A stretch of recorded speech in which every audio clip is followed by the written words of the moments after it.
Hello everyone. So I'm going to be recording a lecture for this week for the honours class because of course it's a public holiday on Monday. So we wanted to still give you access to the information. So I'll get on with it. I'm working from home today, so if there's an occasional dog bark, that's my annoying neighbour's dog. So let's get going.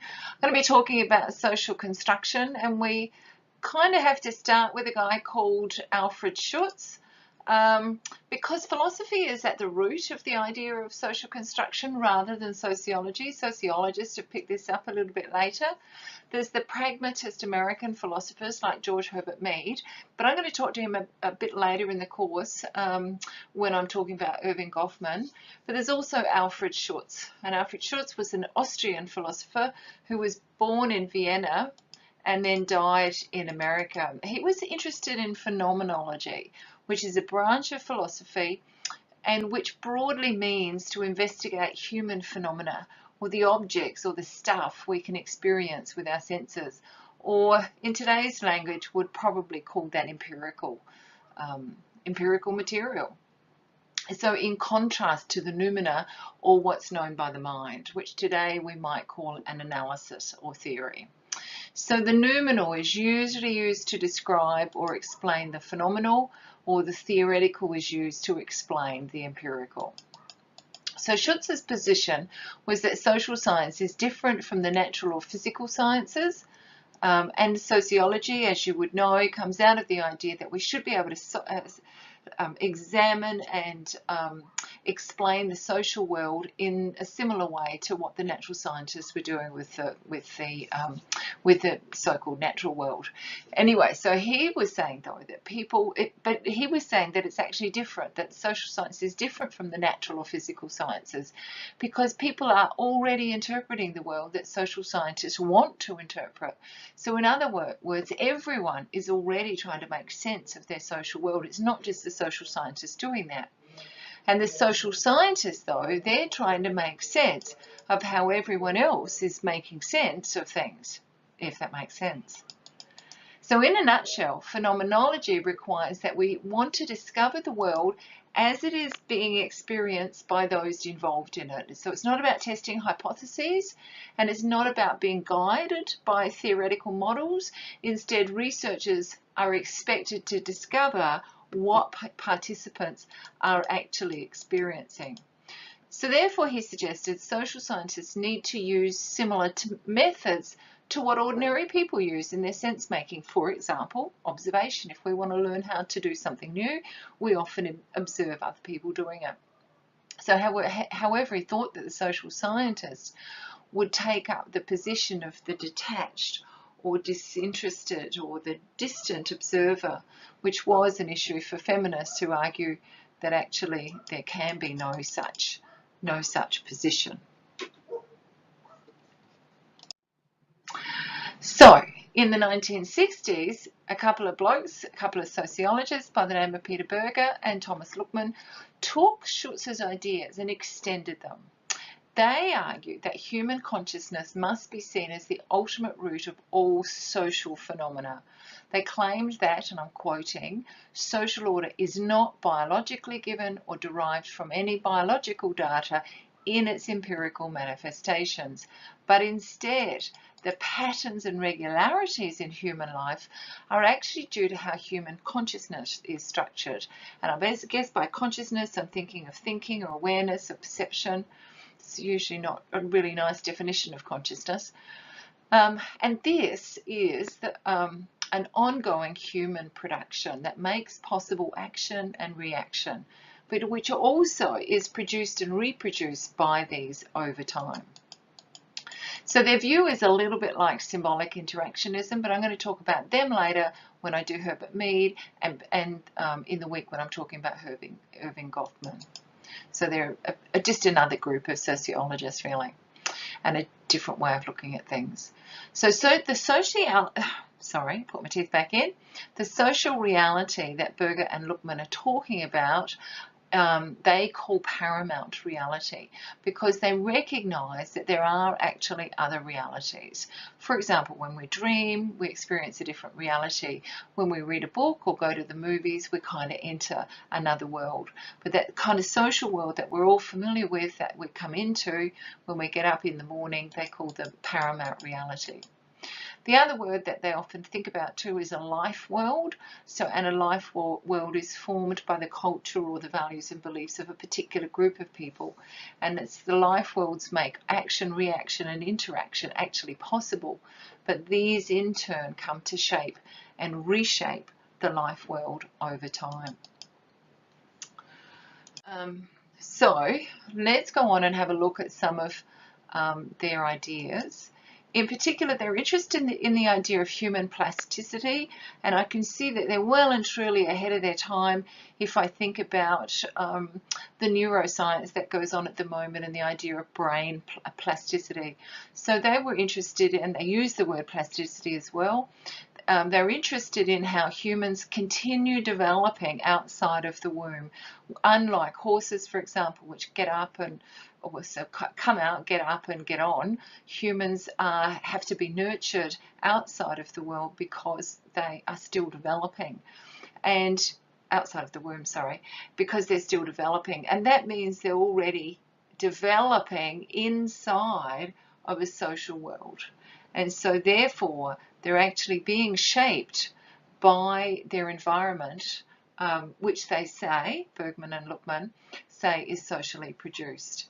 They also say that we both are a body, we are a body, but we also have an awareness of ourselves as having a body as well. So they don't tend to ignore the body or have a real separation necessarily between the mind and the body that came from Kant, or that's often seen as the Cartesian dualism.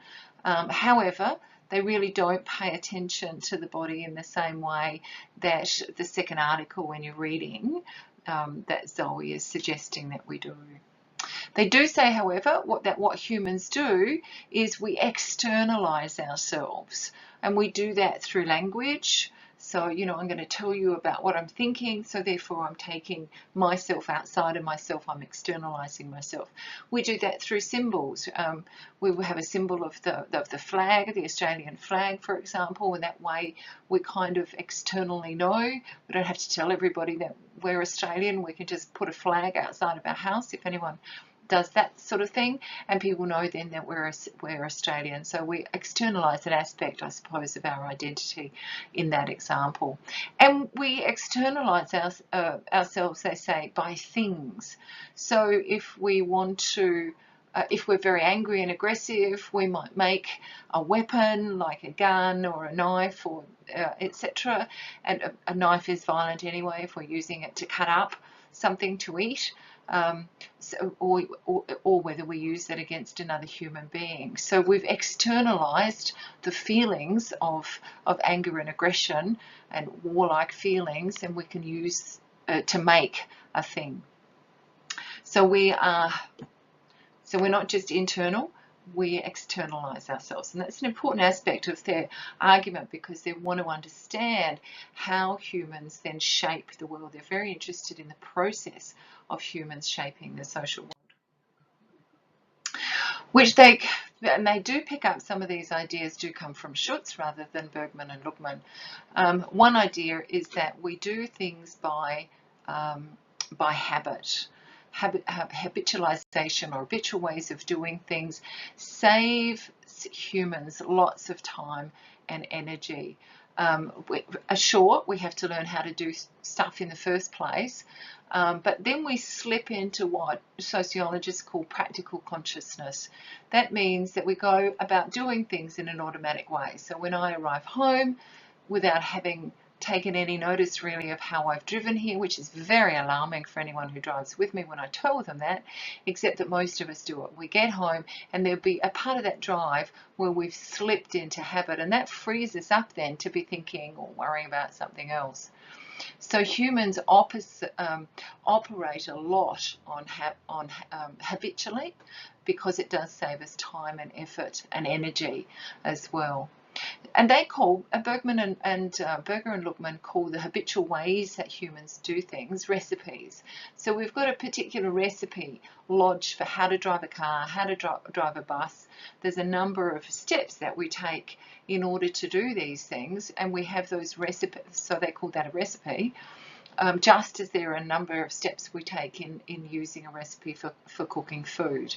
So we have these recipes, we learn the recipes by mind, by rote I suppose, and then they become a habit, and then we can forget about the recipe, we can just go on and do things.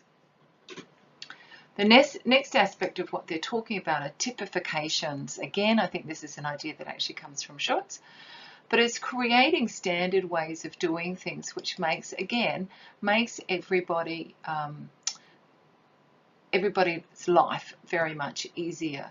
So there's creating standard ways of doing things. For example, we'll use otherwise, I mean, I think the point of it is that otherwise it makes social life almost impossible.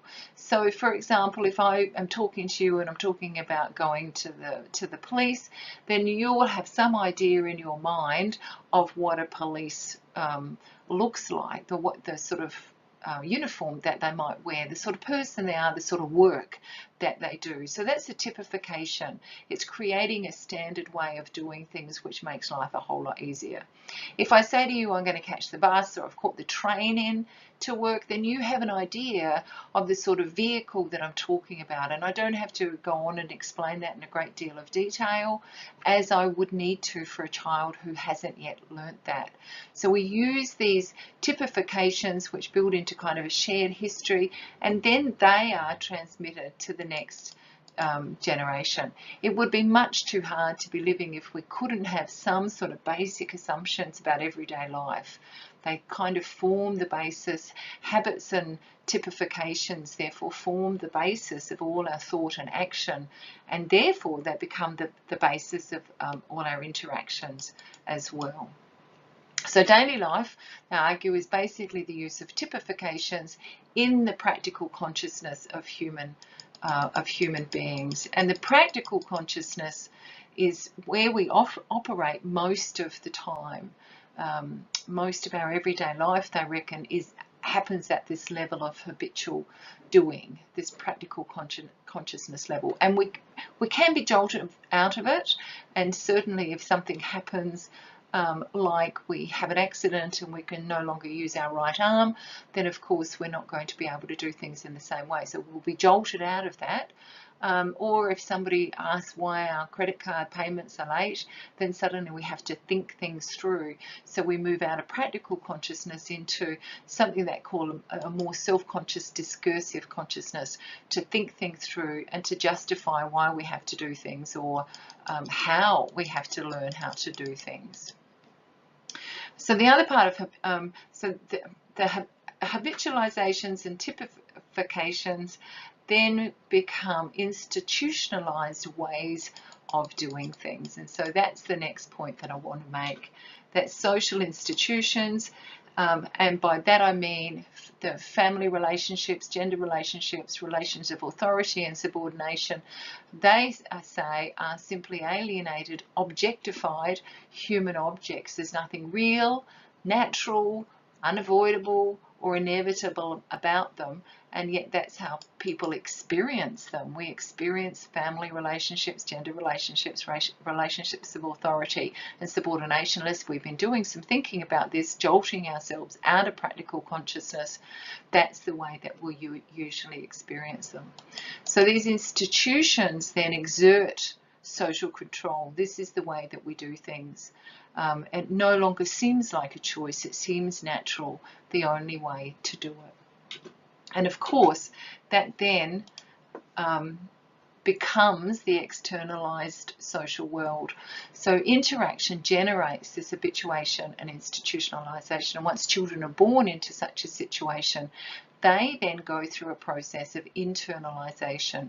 So essentially, the inculcation, the learning of the typifications and the recipes of the life world of their parents or carers. So a new generation begins to, and think about children's books, if I think about the books that I was teaching reading to my very young children, then there were about things like dogs and cats and other things in the social world, and buses and cars. So that they could have those typifications, so that I could talk to them about what a car was, and we'd have that general understanding. So the whole new generation then begins to see the world in light of this paramount reality, or the paramount reality of their parents and caregivers, at least initially. So the parents or the caregivers' life world then becomes the children's life world. And the children, of course, begin to behave like the carers and help reproduce the life world. Deviance then from the norm is usually punished. So children are socialised to fit into society. And deviances, there'll be, very mild sort of punishments, perhaps in some situations, to quite severe one for children who don't fit in. Children eventually learn that this is a typification. Nobody spills their soup, for example. They might learn that at home, but eventually as they go out, they find that's a typification. We all learn to not spill our soup at dinner. So then the knowledge that's transmitted to the next generation becomes the knowledge, but it's the knowledge of the social world. And institutions, of course, are then embodied through the roles that we take. The roles that in the past have also been gendered, also been about gendered relationships, so the mother and the father and the particular roles that they take, and just even being the mother and the father are roles that we have, or teachers, other roles that we take, or the police that I've been talking about before. These are all roles that we play in a shared social world. And then legitimation of the social reality is then done through explaining and justifying, and that can be very simple through to very mythological and very extensive and quite frankly very interesting. So religion has a number of ways of explaining the typifications and habitualizations of ancient society, which is then carried down through modern times. That's one way of explaining things. You could argue that science is another way of explaining things. So the way in which we do things, which we pass on to our children, say this is the way that things are done, and when they ask why, which they will do, we then explain and justify that as well, or we suddenly get a jolt out of paramount reality and paramount consciousness and wonder why ourselves. So this internalization of reality, Bergman and Luckman talk about two levels of that. There's the primary socialization, which happens as a child when the child learns to be a member of a society. So a member of society in the very microcosm of the family, and then extending out as they learn to get on with other people. The child then takes on the roles and the attitudes of others, therefore also taking on their world. So therefore the child internalizes. They stress this point that the child internalizes the world of significant others, not a world, that the world becomes quite entrenched, that primary socialization. Secondary socialization, if you think about when we then send children off to school, they internalize the institutions and the roles and get taught all of that. It's not as emotionally charged as it is in the primary socialization. You love your mother, but you don't necessarily love your teacher, and you don't have to. There's certainly no rules about that, but you'd be seen as a strange person if you didn't love your mother, so there is a social rule about that. And there's an impersonality about the roles. We learn how to be a teacher, but anybody can learn how to be a teacher. In fact, so anybody can become. I know we have rules about who can be a teacher or not, but anybody can learn how to do that, and anybody can learn how to be a policeman, to use that example again. They reckon, because of the entrenched nature of that primary socialization, that we need a sort of severe biographical shock, which they don't really explain what that could be, are needed to disintegrate that massive primary socialization, where it takes much less to destroy the realities that are internalized later on. So the primary one is the most significant one. I guess thinking back, to be fair, one of those shocks that they might, even though they don't really talk about it as shock, but they do talk about the situation of a child who might be living in an upper class family, and yet being cared for by somebody from a working class background, so a nanny or whatever from a different class background. And that then kind of gives the child a choice of two life worlds, and that child then might make a choice to move from one to the other, have a more of affinity, so that child gets a little bit more choice, I guess, than the child who just has the one, the world, as they say, of their significant others. So they reckon that in order, we have to do some maintenance of this social reality. And we do that via casual conversation, and I'm going to talk a little bit more about casual conversation or conversation in a minute when I introduce the work of Harold Garfinkel. But we do that through casual conversation. So if I say I'm late for a lecture and somebody responds, okay, I better not keep you, it kind of implies this whole world, this whole subjective reality that I don't need to explain. Now, again, if I use the example for children, I might need to explain that, but if I'm talking to a colleague or to another student, we know what we're talking about when we talk about being late for a lecture. So we can talk in this shorthand, and that does follow on nicely to the work of Harold Garfinkel in a minute. Reality maintenance also happens via social sanctions against some behaviour, some observations you might make. It might be just seen as weird, and therefore you'll be subject to ridicule, or there'll be taboos, and there's been a lot of taboos over the years that may have been broken down now, but taboos, for example, about talking about mental ill health. Therefore there's been social sanctions. We don't want to talk about that. We're pretending that that doesn't exist in our particular social reality, and thankfully that is now changing. And then the other way in which reality can be maintained, if you've had some sort of breakdown, or you're not really fitting into reality so well at the moment, you can go and see somebody like a therapist. And they would, Bergman and Luckman see that as kind of a ritualized way of reintegrating a person into this particular social reality. Okay. They reckon that biological factors, this is a quote, biological factors limit the range, so they don't dismiss biology at all, but limit the range of social possibilities open to any individual. But the social world, which is pre-existent to each individual, in its turn imposes limits on what is biologically possible to the organism.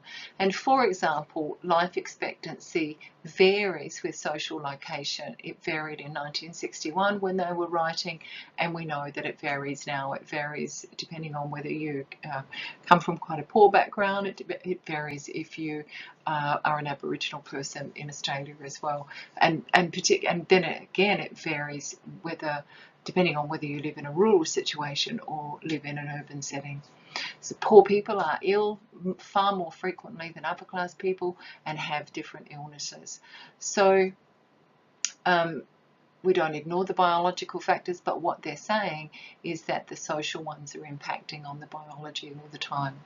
They also go on to say, in their very androcentric language, that man is driven by his biological constitution to seek sexual release and nourishment, but satisfaction of these needs are actually channeled in specific directions socially rather than biologically. So we're constrained socially rather than biologically. A channeling that not only imposes limits, and I'm quoting again, but affects the functioning of the organism. Therefore, they conclude, social reality determines not only activity and consciousness, but to a considerable degree our organic functioning as well. All right, so I'm going to move on to Harold Garfinkel. He was born, he's an American, born in 1917. his father was a furniture dealer, but he wanted his son to follow him into the family business. But young Harold decided to get a degree in accounting, although he did help his father out with the family business, which is a very interesting, but kind of makes sense to me when I think about Harold Garfinkel's interest in very fine detail, that kind of goes with that accounting background. He had a very formative experience volunteering at a Quaker work camp after he had graduated from college. And this experience opened his eyes up to diversity for the first time and actually influenced his decision to go into sociology. He's got a story included in an anthology called The Best Stories 1941, a short story that interestingly enough to me is preceded by the great William Faulkner's story Gold Is Not Always, in which is included with other luminaries like Richard Wright and Daphne du Maurier and Graham Greene. Apparently not many sociologists know of Garfinkel's short story. So he wrote this story called Colour Trouble while employed as a social researcher for eminent sociologist Howard Odum. And Colour Trouble began life in 1940 in another journal, a journal of Negro life, interestingly enough. After the 1941 book, it appeared again in a primer for white folks. So he was very interested in the fact that he was an eyewitness to some events, which was the story of a young black woman from New York City, Alice McBean her name was, and she was traveling on a bus with a friend throughout the state of Virginia. And she refused to comply with the state's segregation laws. She was supposed to sit with a friend at the back of the bus, which of course reminds me of Rosa Parks, who in 1955 did something very similar in Alabama. But she was not sitting like Rosa Parks at the front of the bus. She's sitting right in the middle. And the bus driver calls the police. Alice continues to resist. She refuses to go to the back of the bus, and she's arrested. Alice provides what Harold Garfinkel goes on to later call a breaching experiment. She does something against the social rules, against the social norms, and she is punished for it. But he was intrigued about what does happen when we breach and how we'll maintain, most of the time, we maintain this common social reality. So his studies were interrupted by the Second World War, and then he went on to study at Harvard University with Talcott Parsons, who was a very influential American sociologist. So let's go on and talk a little bit about his field, which he came to call ethnomethodology. So the definition of that is the study of methods people use to make sense of the social world they are part of. So ethno is a particular group of people, for example, social science students. Method is a technique for gathering data or information or doing something, and ology is a systematic or scientific description of these methods. So he developed something called conversation analysis, where he had his students conduct a number of experiments in order to understand the methods or the processes that people use to create a shared sense of reality.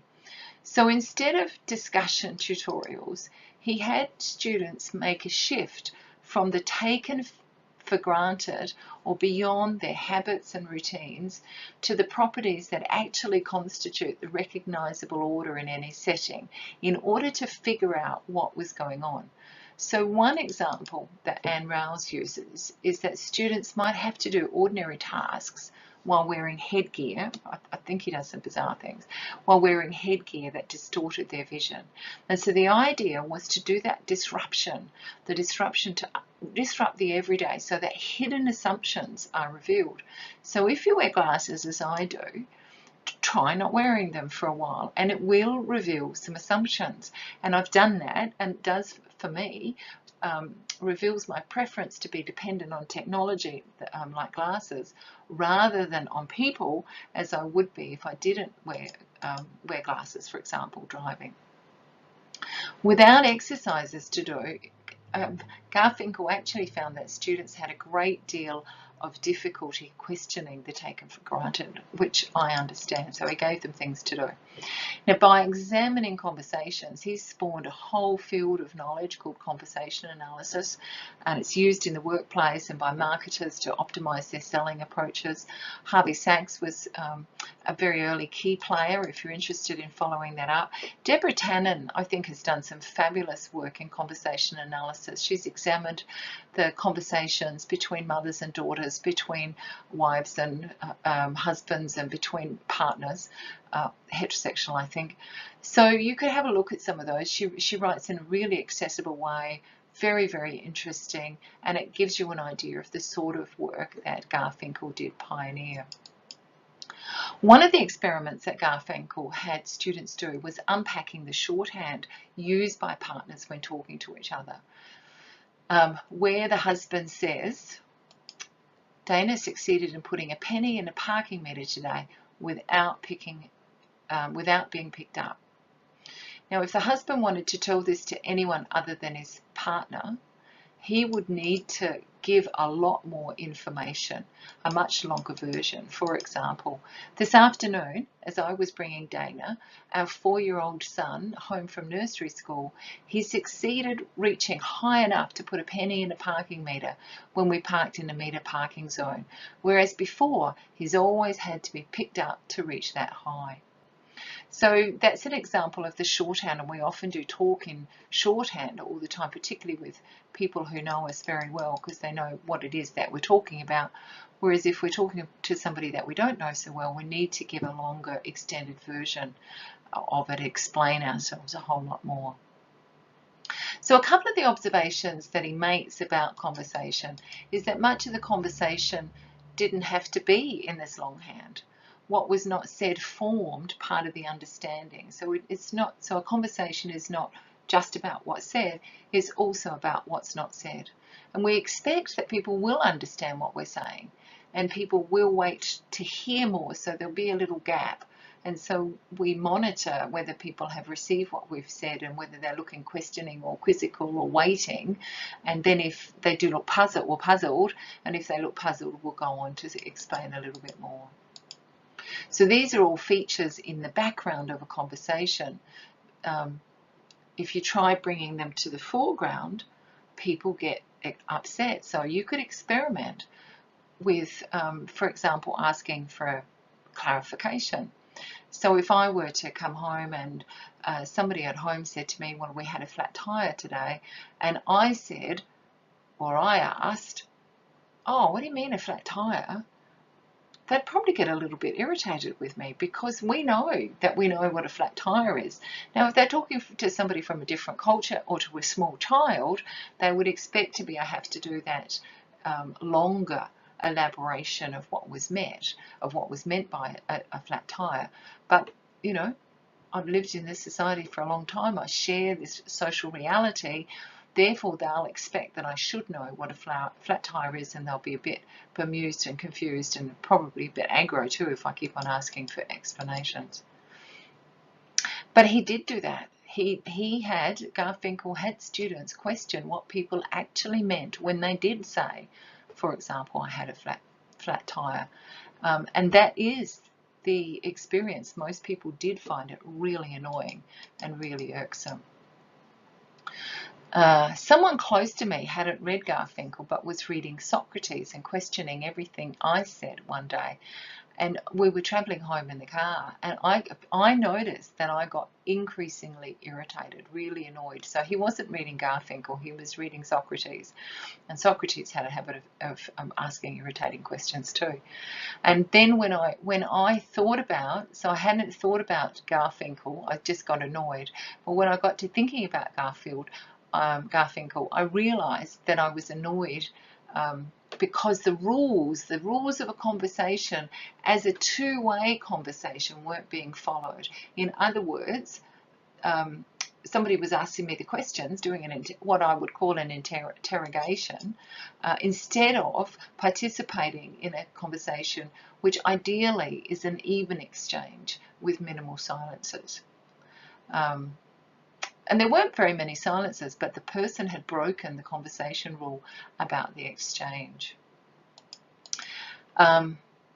And I suppose I find that I do get irritated by people too who do all the talking because they break this rule of exchange as well. So it's in the breaking of the rules that we become aware of. We can take notice of what it is that we're getting irritated about, or find out about the rules that are there that are quite implicit that we might not be aware of. So the interesting Harold Garfunkel, I keep on getting all of those muddled up, Garfinkel, he also had students go and do a whole range of what he called breaching experiments. So he was getting students, with the conversation, getting them to deliberately break unwritten rules. He also got them to do that in other ways. So he got them to, he wanted to see how they would respond or react. He wanted to see also whether they would have the courage to do these breaching experiments, and he wanted to see what happened. So he was interested in the whole process.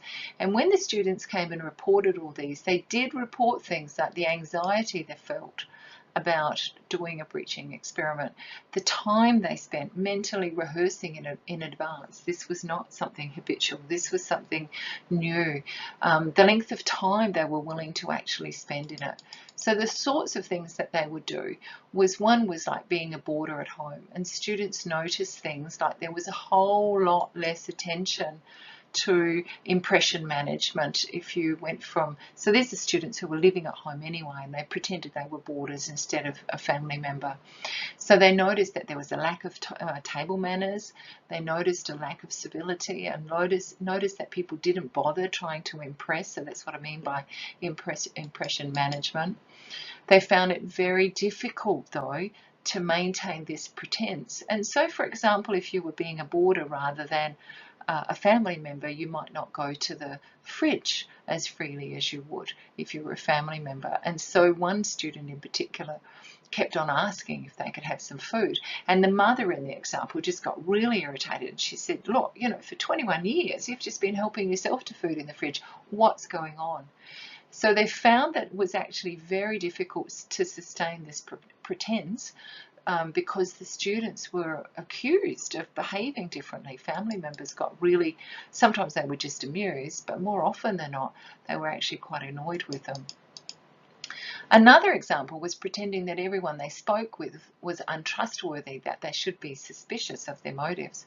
And this was particularly difficult for some students who felt they were playing some artificial game, and therefore it highlighted for them how we actually go around trusting people to be who they present them to be. Most of the time we do take people on what we call face value. And there were lots of other ways to do breaching experiments, and it's probably a good idea, I reckon, to observe your own.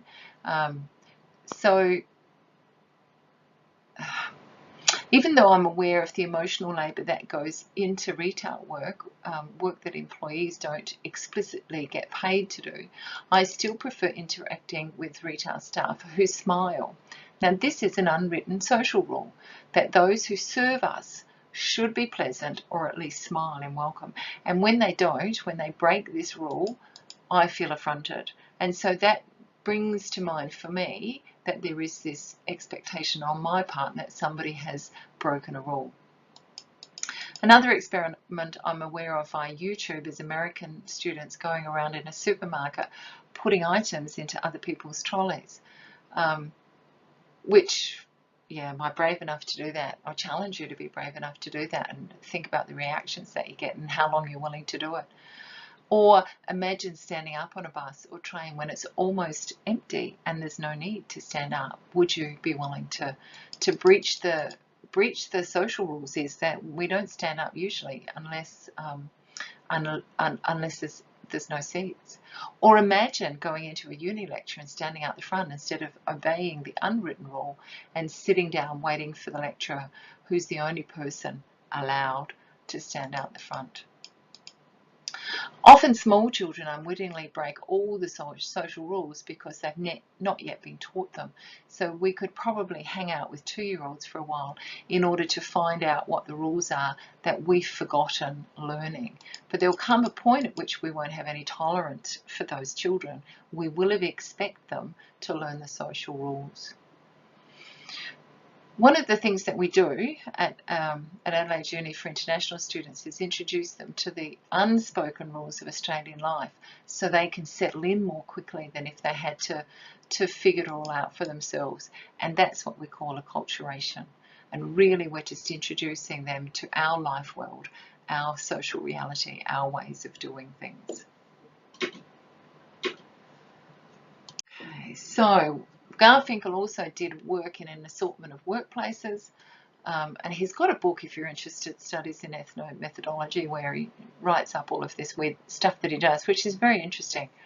So in one example, he had researchers working at a psychiatric outpatient clinic, and they were going to code all the clinic files, but they couldn't because they found them hopelessly incomplete.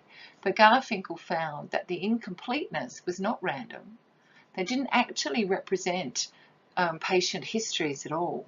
Instead, what really they were doing was accurately representing, or the case studies or the files were actually designed to meet the institution's need for internal and external accountability. So they weren't really about the patients, which is why the researchers found it so hard to get the information from them.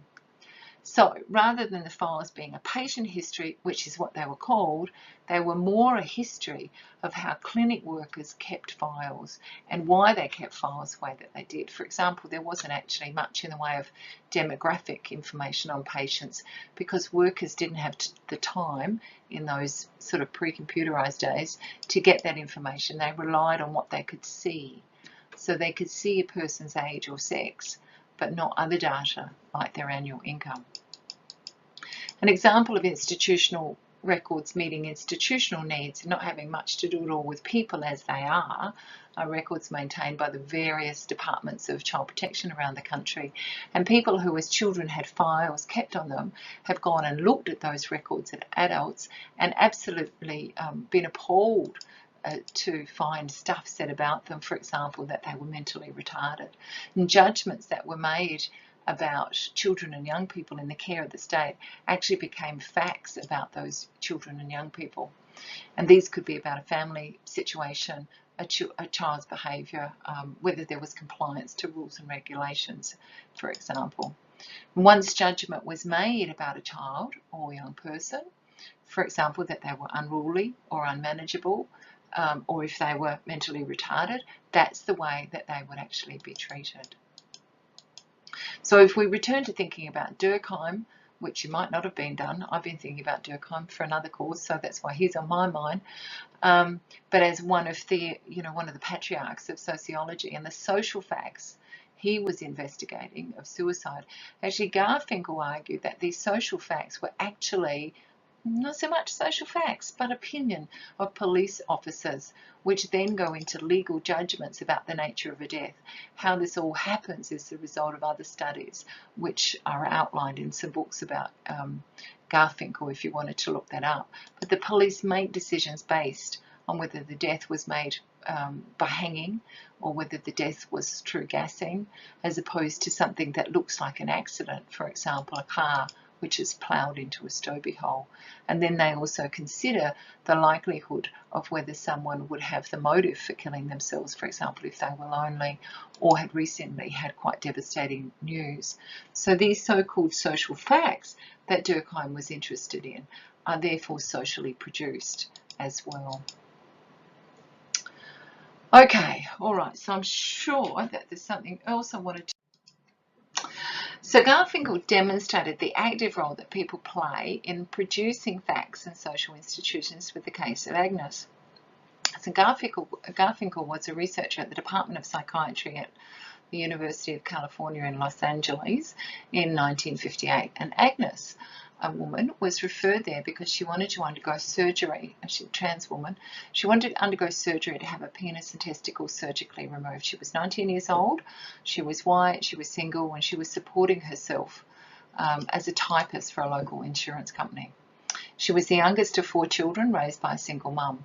She made a deal with the psychiatric team that if she spent some time talking with Garfinkel, that she could have the surgery at a reduced cost. And this gave Garfinkel an opportunity to examine how she managed to accomplish the successful passing, he called it, as a woman. And yet Agnes had been a boy, had a boy's name, was recognised by everyone who knew her as a boy, at least until the age of 17, when she left home and decided to present herself as a woman. In her conversations with Garfinkel, Agnes revealed that she was never comfortable as a boy. The male role was difficult, she managed it very poorly, and around the age of 12 she began to grow breasts because she used her mother's prescription estrogen, which her mother was taking because of a hysterectomy. And the child would have their prescription filled on her own using money she had taken from her mum's purse. At the time she didn't know what the effect would be, but she knew it was something for females. Once she had left home, Agnes became, according to Garfinkel, preoccupied with looking and behaving like a woman. What interested Garfinkel about Agnes was that gender must be socially managed. So this is in the days before, we might think about this quite a lot now, but this is in the days before gender was seen as natural. So in order to pass as a woman, Agnes actually had to learn how to reproduce all of the actions, the expressions, the posture, the gestures, the ways of passing. And rather than assuming that gender is biological, and so in this, Garfinkel was pretty radical, I think, for the time, in thinking that gender is socially produced, he began to think about it as socially produced and reproduced. And he wanted to know how she went about using the methods used that women use in order to reproduce as herself as a woman. So he wanted to understand what she did, and that was what their conversations consisted of. So the whole conversation between them is actually one of the very earliest recorded discussions of gender as a social rather than a biological phenomenon. And again, if you're interested in that study, you'll find it in Garfinkel's book, Studies in Ethnomethodology. So in sum, Agnes saw herself as biologically or naturally female and wanted removal of the penis and testicles because they were an unnatural growth, like a cancerous tumour. That's how she saw it. But Garfinkel saw Agnes as an accomplished woman, as a woman who'd become one, not been born one, but become one through adopting the methods that biological females used in their gender roles as women.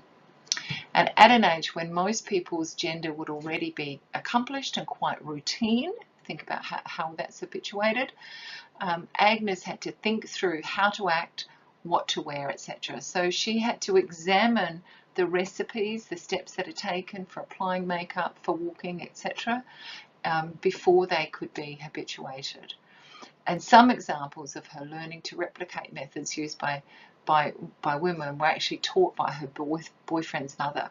So her boyfriend's mother taught her how to cook, because in those days that was a woman's thing to do, to make clothes, to go shopping, to manage a home.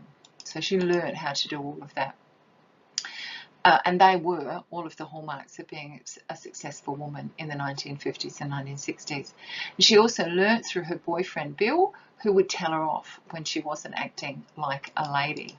So that's some of the sanctions against that I was talking about before.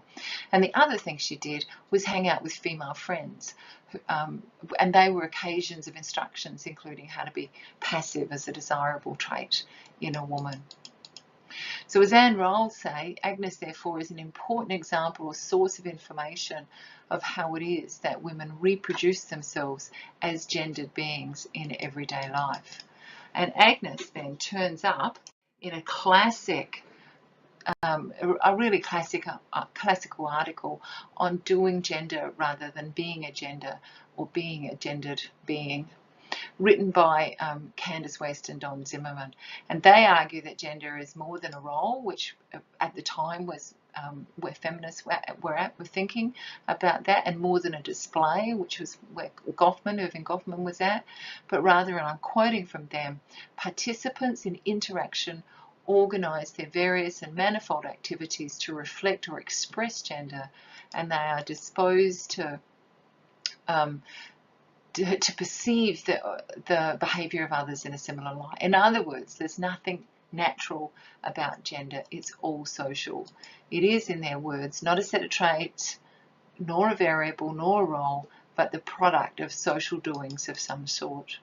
And this is in stark contrast to the then prevailing and still prevailing in some circles view that gendered behaviour results from and can be predicted by reproductive functions. So the social doing of gender maintains inequalities between women and men, with women usually in the subordinate positions doing less valued work, including the caring for children, elderly, sick, disabled, etc. And it's a bit of a catch-22, say West and Zimmerman, and I'm quoting again from them.